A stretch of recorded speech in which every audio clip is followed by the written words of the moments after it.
I would now like to welcome Dr. Prabodh Halde, sir.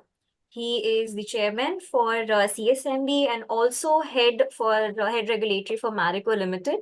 About sir, we always mention him as a very senior person in food technology. He has guided and mentored a lot of organizations, a lot of companies and students. And sir is here with us today to share his and to present his chairman address with all of us.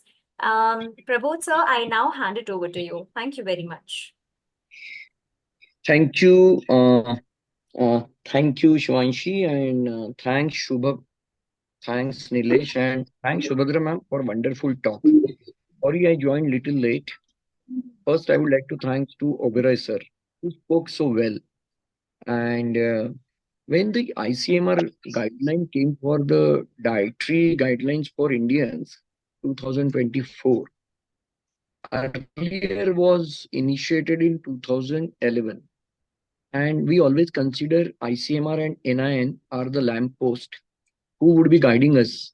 And any nutrition expert, any nutrition student, any food technology students, we have actually gone through the Gopalan book and the guidelines so thoroughly.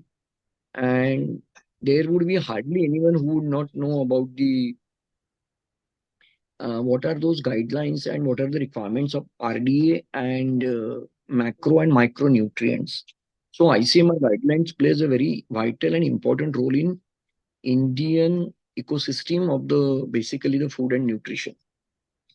Coming back to current guidelines, this session is the wanted to conduct. Basically, there are 17 chapters or 17 sections which are need to be given the feedback because there are many areas where either we require a clarification or we require to give some kind of feedback. Overall, the guidelines are welcoming, very profound and detailed one.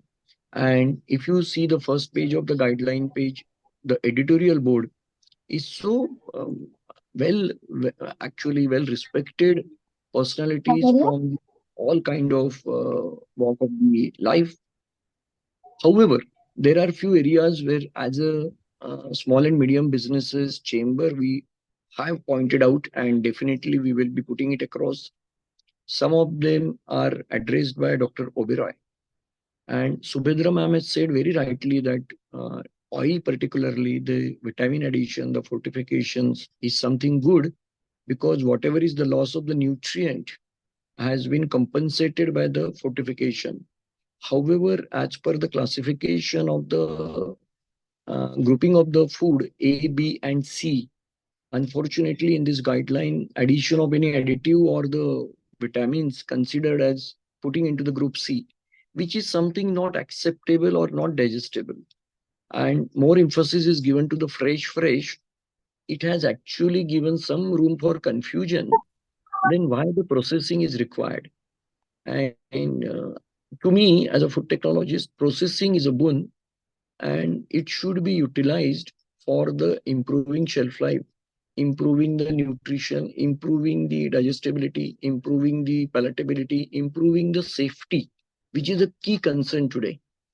And areas where we want a processed food, without that, the life would not be simpler because our Jawans who safeguard us at the Leh Ladakh or in Jammu or in Kashmir, or the NASA people, those who go into the astronauts, without processing, it would not have been possible.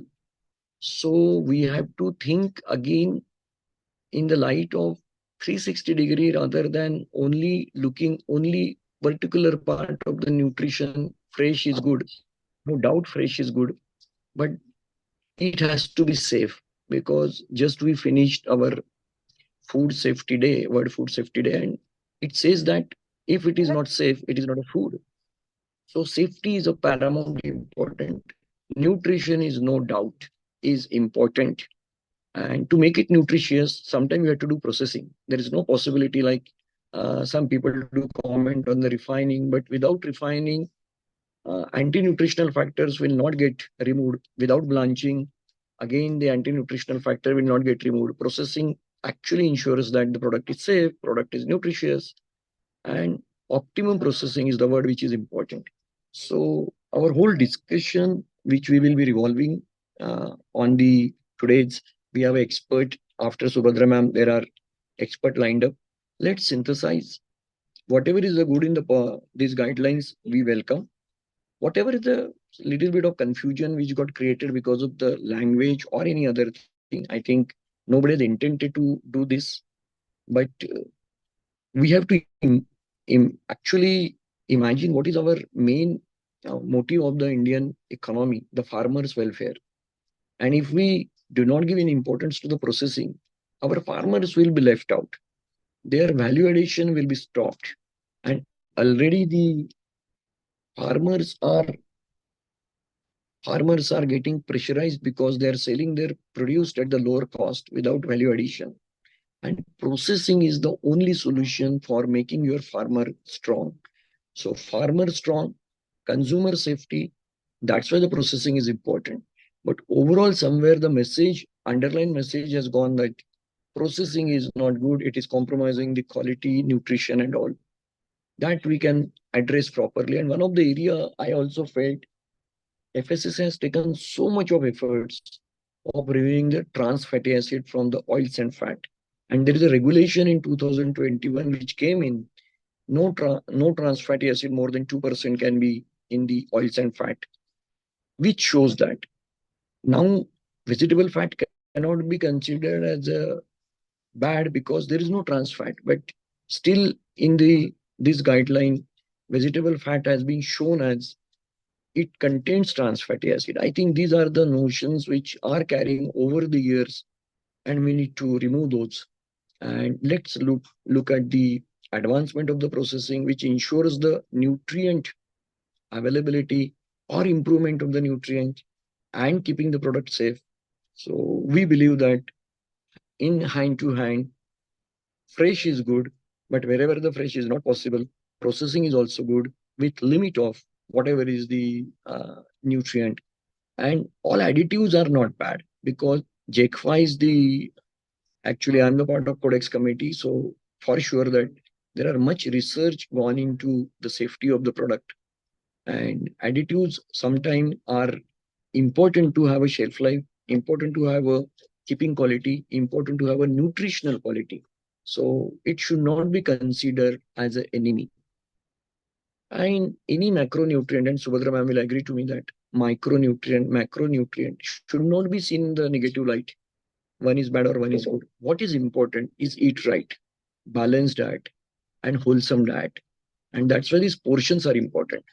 So with this, I look forward for the other experts to speak, and we will be collating all the points and we'll be submitting on behalf of our association to the ministry, to the ICMR, and also the NIN.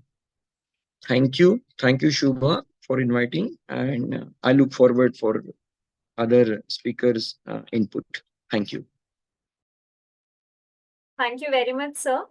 I think whenever we have Prabodh sir as a speaker with us, there is a knowledge sharing because sir himself, being at a very esteemed position, brings a hub of knowledge with him.